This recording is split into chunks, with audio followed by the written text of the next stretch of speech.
2025년 서울 아덱스 전차와 전투기, 드론이 하늘을 가득 메운 그 순간 사람들의 발걸음을 완전히 붙잡은 건 뜻밖에도 페인트 한 통이었습니다. 거대한 엔진도 굉금의 시범 비행도 아니었죠. 오히려 관객들이 탄성을 내지른 건 평범해 보이는 회색 도료가 만들어낸 투명한 군함이었습니다. 전시장에서 공개된 이 신형 스텔스 도료는 그야말로 충격 그 자체였습니다. 군사 전문 매체 디펜스 뉴스는 아덱스 2025의 진정한 주인공은 페인트였다는 표현까지 썼고, 일본의 니케이 아시아는 한국의 스텔스 코팅 기술이 미군조차 긴장시켰다고 보도했습니다. 해외 매체의 표현은 과장이 아니었습니다. 이 도료는 전파의 85에서 88%를 흡수해 레이더 반사 면적을 최대 6dB 줄이는 것으로 확인됐습니다. 이는 탐지 거리를 절반 이하로 줄이는 효과를 의미하며 100m짜리 전함이 레이더엔 불과 10m 물체로 보일 수 있다는 뜻이었습니다. 이 기술을 개발한 곳은 거대 방산기업이 아닌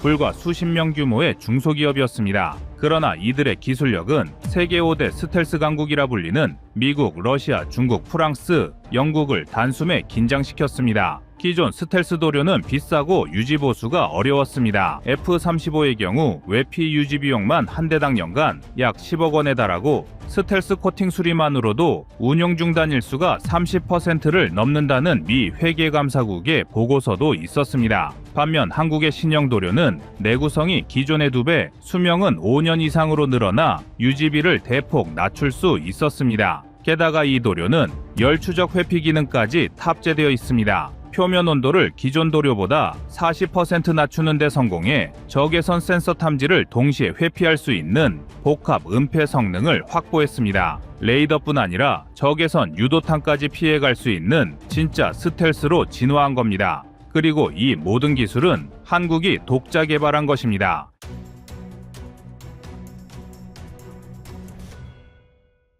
여기에 더 놀라운 건 적용 가능 범위였습니다. 해군 고속정의 실제 도포에 시험한 결과 탐지 확률이 극적으로 감소했습니다. 실험 당시 해상 감시 레이더에 포착된 신호 강도는 기존 도료 대비 5분의 1 이하로 줄어들었고, 이 데이터를 검증한 ADD는 함정 실전 배치가 가능한 수준이라는 결론을 내렸습니다. 현재 이 도료는 차세대 구축함 KDDX, 잠수함 외피, 그리고 KF-21 전투기까지 적용 검토 중입니다. 기존엔 스텔스 설계 위주의 형상 은폐에 집중했다면 이제는 도료 자체가 은폐 효과를 완성하는 단계로 진입한 것입니다. 흥미로운 점은 이 기술이 완전히 독자적이라는 것입니다. 핵심 소재는 고분자 전도성 복합체 기반으로 나노 단위의 입자가 전파를 다중 산란시켜 흡수하는 구조로 설계됐습니다. 기존 미군의 탄소, 페라이트계 흡수제보다 경량화되어 1제곱미터당 도료 중량이 약 0.7kg에 불과합니다. 기존 스텔스 도료가 1제곱미터당 2.5kg 수준인 점을 고려하면 무게가 약 70% 감소한 셈입니다.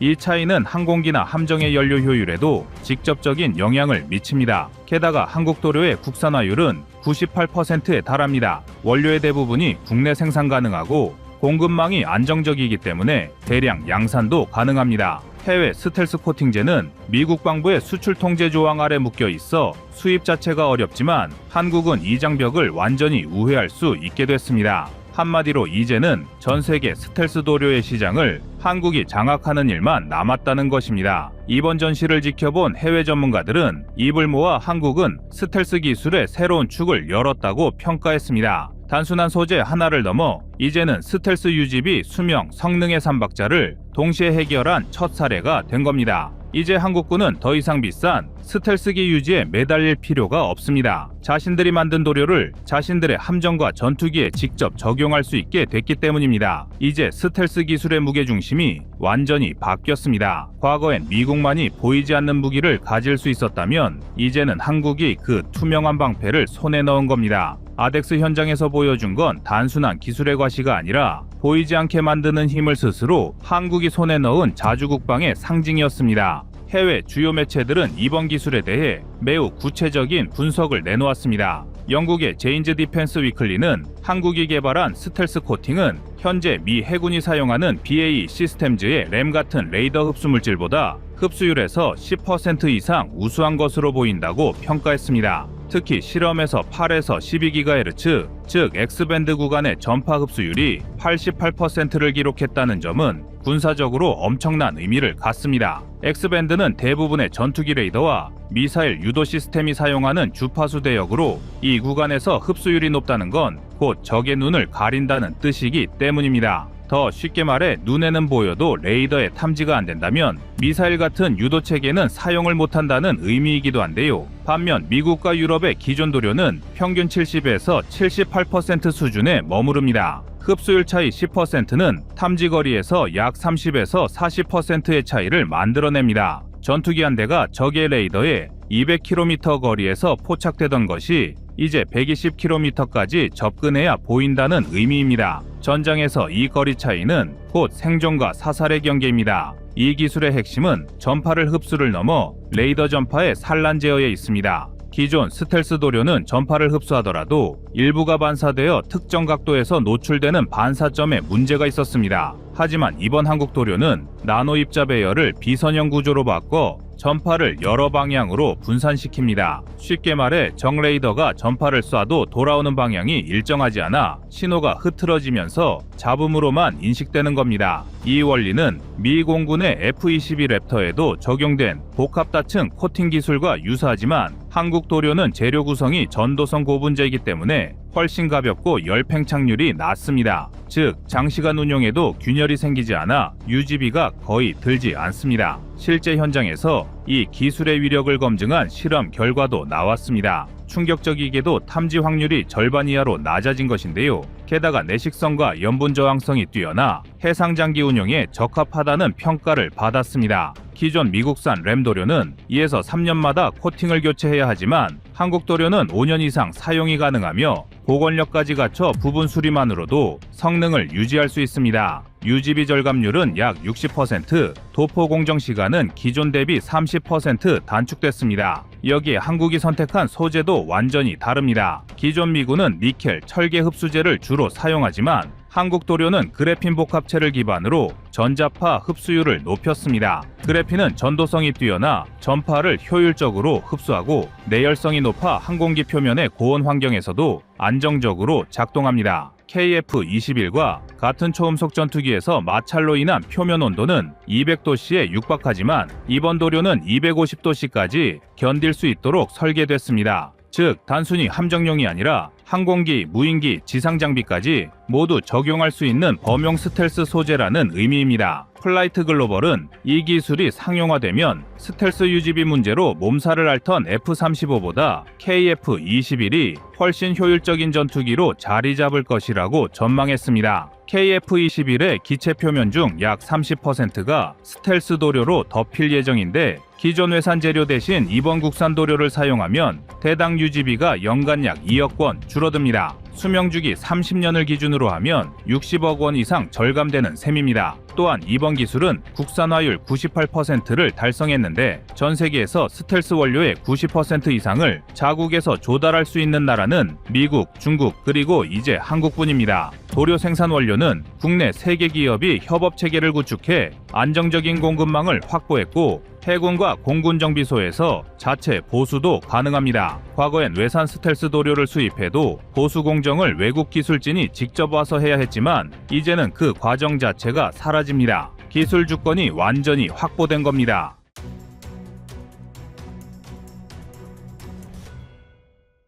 다음은 25년 3월 6일 한국 틸트로터 영상입니다.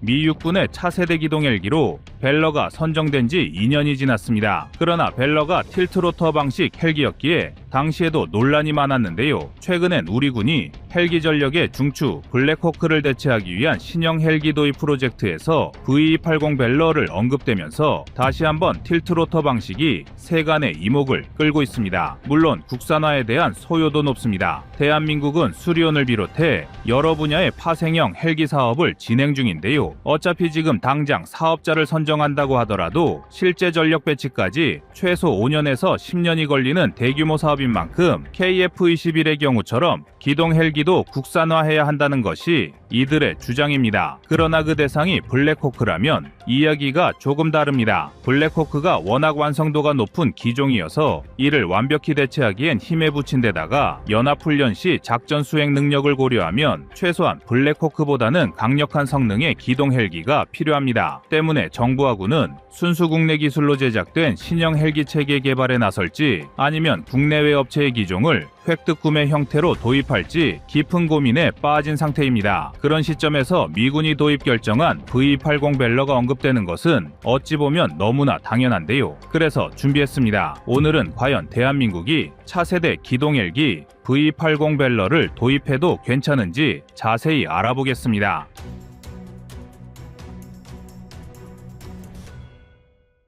V80 벨러는 UH-60 블랙호크를 대체하기 위해 개발된 차세대 기동 헬기입니다. 대형 공격 헬기의 대명사가 아파치라면 블랙호크는 기동 헬기를 대표하는 존재라 할 수가 있는데요. 4명의 승무원과 완전 무장한 11명의 병력을 수송할 수 있는 블랙호크는 파생 모델을 포함 무려 4,000여 대 이상이 생산된 글로벌 베스트셀러입니다. 한국만 봐도 120여 대의 블랙호크를 보유하고 있고 이외에도 호주, 브라질, 일본 등을 포함한 30여 개국이 블랙호크를 운용하고 있습니다. 심지어 중국까지 블랙호크 민수판을 카피한 G20을 운용하고 있을 정도인데요. 미 육군이 이러한 블랙호크를 대체하기 위해 선택한 것이 바로 V80 벨러였습니다. 그러나 처음 벨러가 미군의 차세대 기동 헬기로 물망에 올랐을 때만 해도 많은 논란이 있었습니다. 보기만 해도 불안한 틸트로터라는 비행 방식이 문제였는데요. 틸트로터란 로터 회전축을 이착륙 시에는 수직으로, 비행 중에는 수평으로 바꿔 수직 이착륙과 고속 비행이 모두 가능하게 만든 헬기입니다. 벨러의 경우 프로펠러가 좌우에 배치되었다 보니 전장 15.4m, 전고 7m의 전폭은 무려 24.9m에 달합니다. 블랙호크의 길이가 16.3m였던 점을 감안하면 그 부피감을 가늠할 수가 있을 텐데요. 전폭이 크다는 것은 적에게 쉽게 노출되어 표적이 된다는 단점이 있지만 기계적인 약점도 문제였습니다. 틸트로터는 이륙을 위해 프로펠러를 수직으로 꺾었다가 비행 시엔 수평으로 펴는 등 복잡한 움직임을 소화해야 합니다. 당연히 그만큼 기술 난이도가 높고 복잡한데요. 이러한 프로펠러가 한 개도 아닌 두 개다 보니 정비성이 좋을 리가 없습니다. 복잡한 구조 때문에 신뢰도가 떨어진다는 것도 큰 문제입니다. 오죽하면 벨러의 이전 모델이었던 틸트로터 방식의 V22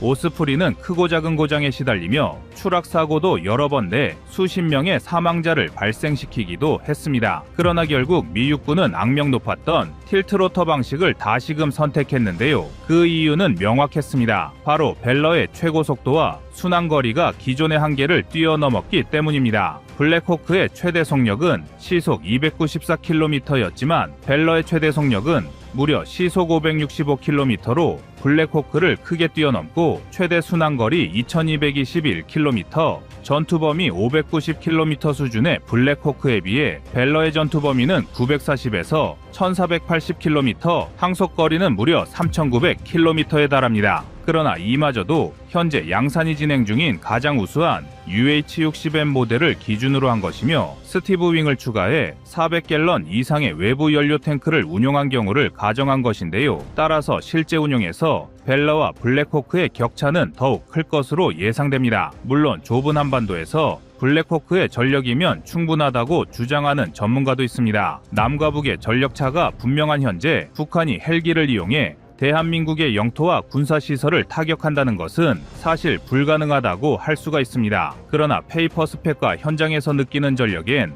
언제나 큰 차이가 있는 법, 이는 블랙호크에도 적용되고 있습니다. 가령 블랙호크의 최대 전투 범위가 590km라 하더라도 현장에선 300km 이내의 임무에만 투입되고 있는데요. 통상적인 작전 비행, 그러니까 적과의 대치를 상정한 임무에서 헬기는 항속거리의 손실을 감안해야 합니다. 적의 탐지를 회피하기 위해 적어도 지형 추적 비행이 필요한 경우도 있으며 작전 지역 상공에서 채공해야 할 필요도 있을 텐데요. 이러한 최소한의 예비 비행 시간 등을 고려하면 스펙상의 전투 범위를 그대로 적용하기엔 무리가 있는 것입니다. 이런 면에서 블랙호크를 몇 단계 뛰어넘어 진화한 V80 벨러의 존재가 대단한 것입니다. 더구나 기존에 지적됐던 틸트로터 방식의 고질적 문제점들이 많은 시행착오를 거치면서 조금씩 보완되었다는 점도 고무적이었습니다. 2015년 개념 소개 소개 후 2017년 첫 비행을 시작한 벨러는 무수한 비행 테스트를 거친 끝에 높은 안정성을 보장한 기체가 되었는데요. 여기에 블랙호크는 따라올 수 없는 최고 속도와 항속거리 기록까지 연달아 갱신하다 보니 안전성을 중요시했던 군의 마음도 벨러로 기울 수밖에 없었던 것입니다. 결국 2022년 12월 5일 미 육군의 차기 수송용 헬기 프로그램에서 벨러는 경쟁 기종인 디파이언트 X를 꺾고 블랙호크를 대체할 기종으로 선정되었습니다. 이외에도 벨러가 차세대 기동 헬기에 선정된 결정적인 이유가 있는데요. 우선 탑승 인원의 차이입니다. 블랙호크의 경우 완전히 무장한 11명이 탑승할 수 있지만 벨러는 그보다 많은 14명의 인원이 탑승할 수 있습니다. 게다가 벨러가 전폭은 블랙호크보다 넓지만 되려 길이는 4.3m나 짧은데요. 즉 면적 대비 수송량으로 따지면 블랙호크와 큰 차이가 없는 것입니다. 그런데 여기에 거의 2배에 달하는 속력과 항속거리가 더해지면 이제 크기를 논하는 게 무의미해질 정도인데요. 이는 대한민국 입장에서도 상당히 눈여겨봐야 할 점입니다. 앞서 말했듯 대한민국은 보잉에서 기술 제휴를 요청할 정도로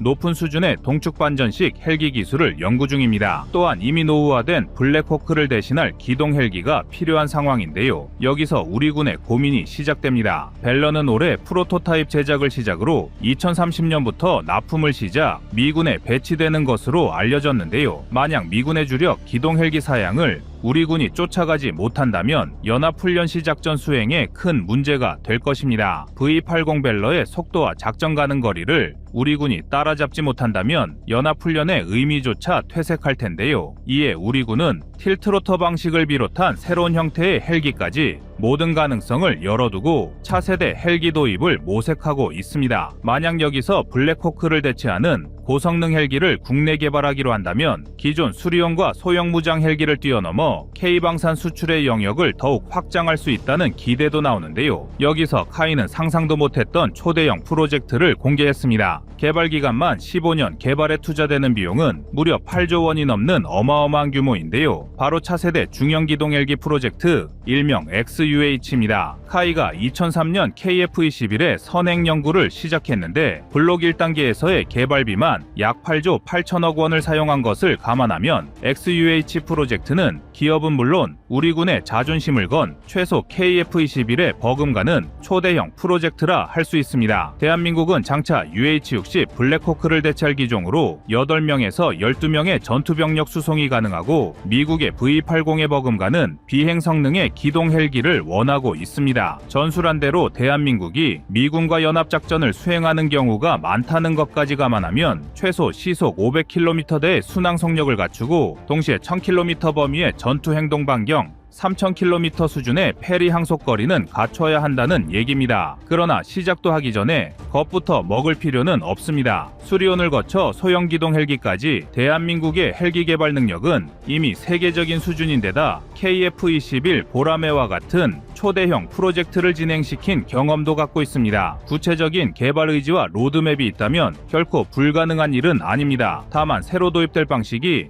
동측 반전이나 로터 푸셔 방식 아니면 이를 복합적으로 응용한 기종이 될 수도 있는데요. 미군이 V80 벨러를 도입했다고 해서 대한민국도 틸트로터 방식을 도입하는 것은 몇 가지 점에서 우려를 자아내기에 충분합니다. 앞서 언급했듯이 틸트로터 방식은 프로펠러를 수직, 수평으로 기울이게 함으로써 헬기와 고정기기의 장점을 하나로 결합했다는 장점을 갖고 있습니다. 덕분에 좁은 공간이나 급박한 상황에서 운용이 자유롭고 전술적 유연성이 뛰어납니다. 또한 연료 효율이 높아서 장거리 임무 수행에 적합한데요. 그러나 이를 갑자기 우리가 적용하기엔 기술적 난이도와 개발 및 운용 비용이 많이 들고 비행 중 프로펠러 전환이라는 위험성을 경고하는 전문가들이 많습니다. 공격 헬기가 직접적인 전투 작전에 초점을 맞춘 무기 체계라면 기동 헬기는 병력과 물자의 수송 및 이동 지원을 핵심으로 한 전력이라 할 수 있습니다. 때문에 가장 합리적인 제안으로 기존 헬기와 비슷한 형태의 복합식이 대두되고 있습니다. 작년 7월 합동참모본부는 최근 차세대 고속 중형 기동 헬기가 필요하다는 육군의 소요 제기를 인정하는 소요 결정을 의결했습니다. 현재 차세대 고속 중형 기동 헬기에 대한 선행 연구가 진행 중인데요. 앞으로 한국국방연구원의 사전 타당성 조사 등을 거쳐 사업이 원활하게 진행된다면 늦어도 2040년엔 현장 배치가 가능할 것으로 전망하고 있습니다. 2040년까지 15년이면 아직 시간도 많이 남은 먼 미래에 일처럼 느껴지는데요. 그러나 KF-21의 사례처럼 무기 개발에 드는 시간과 절차를 고려하면 오히려 촉박한 편이며 자체 개발에 나섰을 경우 미국의 기술 발전 속도도 따라잡아야 해 시간이 많지 않다는 분석입니다. 헬기 기술이 전무했던 대한민국은 2번의 헬기 사업을 거치면서 상당한 기술 축적을 이룬 것으로 평가받는데요. 이번 차세대 기동 헬기 사업은 과연 어떤 모습으로 진행될지 귀추가 주목됩니다.